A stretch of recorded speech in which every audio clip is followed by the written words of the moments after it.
जब लंका में गए और विभीषण की कुटिया पर गए तो विभीषण सवेरे 4 बजे जागे और जागते ही उन्होंने क्या बोला? राम। अर्थात आप जब जागें तो जागते ही राधे कृष्ण सीताराम श्रीमन नारायण भगवान का नाम हरे कृष्ण कृष्ण कृष्ण हरे जपें।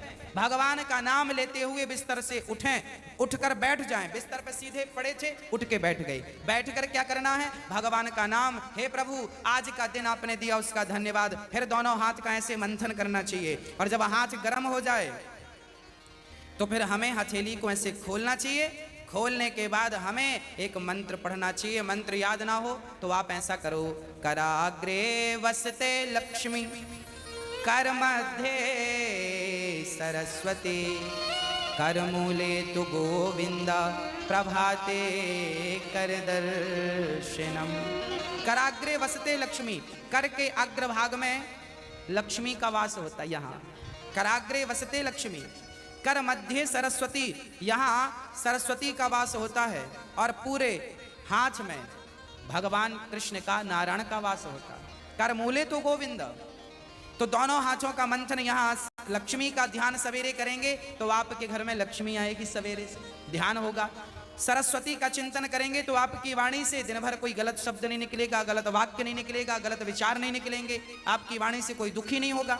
और गोविंद का ध्यान करेंगे, मेरे नारायण मेरे कृष्ण का ध्यान करेंगे तो आपको सब कुछ मिलेगा। तो पहले दोनों हाथों का मंथन करके दर्शन करें, फिर दोनों हाथों का मंथन करके जब हाथ गर्म हो जाए तो अपने चेहरे पर लगाएं, अपने नेत्रों पे वो हाथ लगाएं और उसके बाद सबसे पहले उठकर आप अपने बच्चों को ये चीजें समझाएं। सबसे पहले उठकर आप पृथ्वी माता को प्रणाम करें।